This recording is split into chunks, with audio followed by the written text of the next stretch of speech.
उधर गुलाम नबी आजाद ने भी सवाल उठाए, बीजेपी से मिली भगत पर सवाल उठाए हैं। मिली भगत साबित हुई तो इस्तीफा दे देंगे, कहना है गुलाम नबी आजाद का। तो गुलाम नबी आजाद ने भी अब सवाल उठाया है और कहा है कि बीजेपी से मिली भगत का जो सवाल उठाया गया है उस पर उन्होंने निशाना साधा है और कहा है कि अगर मिली भगत साबित हुई तो इस्तीफा दे देंगे। आपको बता दें कि कई बड़े दिग्गजों ने कांग्रेस के अंदर सवाल दागे थे या ये कहें कि पत्र लिखा था।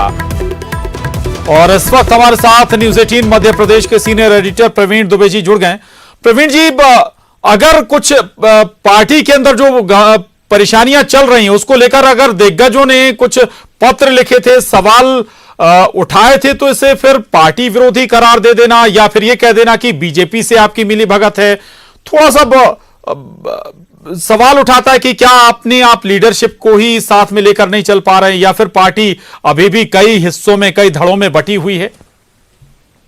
हालांकि प्रशांत, मैं तो एक लाइन में कहूंगा कि ये करेला और नीम चढ़ाके से हालात है इनके, या फिर जिस तरह की स्थिति इनकी कोड़ में खाज, एक हमारे यहाँ एक जुमला बोला जाता है बुंदेलखंड और इस इलाके में, इतनी रसातल पे पहुंच रही है पार्टी, इतनी खराब स्थिति कांग्रेस की, और तब उसके बाद लीडरशिप को लेके, माने जो कि कांटों का ताज होगा, उसको लेके इस तरह से दो धड़े हैं कि एक सोनिया कांग्रेस, एक राहुल कांग्रेस। मैं देख रहा हूं ट्वीट लगातार, हम दिव्या स्पंदना का ट्वीट भी देखे, अगर वो कह रही है कि not only they leak the media, they continue to feed a minute to minute conversation of security meeting. तो ये जो राहुल की टीम की है दिव्या स्पंदना, वो खुलेआम ट्वीट कर रही है, पिप्पल खुलेआम ट्वीट कर रहे हैं, वो कह रहे हैं कि ये है। तो अब आप देखिए कि ऐसी स्थिति में जब आपको टकराना बीजेपी से है, जब आपको टकराना मोदी अमित शाह की टीम से है, जब आप कई राज्यों में आपका सफाया है, उस वक्त आप उस कांटों के ताज के लिए ऐसी सियासत अगर होगी तो मुझे लगता है कि कांग्रेस के लिए बहुत खराब स्थिति है ये। और ये स्पष्ट विभाजन एक परिवार के अंदर सोनिया कांग्रेस और राहुल कांग्रेस में हो जाए तो फिर हम क्या कहें, बस जगहसाई कह सकते हैं इस पार्टी की। जी बिल्कुल प्रवीण जी, ये इसके एक पीछे ये भी वजह है कि जो पुराने दिग्गज हैं या बड़े नेता हैं उन्हें लगता है कि शायद राहुल गांधी का अगर नेतृत्व हो तो वो उस तरह से काम नहीं कर पाएंगे या फिर उनकी चल नहीं पाएगी। सोनिया गांधी के साथ शायद ये ट्यूनिंग अलग है, या फिर हम मध्य प्रदेश का ही जिक्र कर लें, कमलनाथ जिन्होंने इंदिरा गांधी से लेकर सोनिया गांधी तक के साथ काम किया है, शायद राहुल गांधी का नेतृत्व उन्हें रास ना आए। नहीं तो आप ऐसे देखिए प्रशांत, जैसे कि जब राहुल गांधी के हाथ में नेतृत्व था तो हासिल क्या हुआ जी, ये एक सवाल बड़ा बनता है। फिर अगर राहुल गांधी की कोर टीम में ज्योतिरादित्य सिंधिया थे और सचिन पायलट, और दोनों बहुत बेचैन है, तो आप अंदाज लगाइए कि क्या स्थिति है पार्टी की।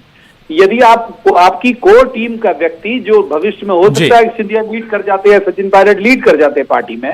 उनकी स्थिति असहज है, तो इसका मतलब है कि कमांडिंग रोल आपका क्या है। एक हुआ संगठन के संदर्भ में कमांडिंग रोल क्या है, दूसरा चुनाव जिताने के संदर्भ में आप देख लीजिए कि विधानसभा चुनाव, मैंने सुबह भी कहा था न्यूज 18 से अपने चैनल से बातचीत के दौरान के छत्तीसगढ़ में जीते तो भूपेश बघेल, एमपी में जीते तो कमलनाथ, सिंधिया और दिग्विजय सिंह, तो कहां राहुल गांधी थे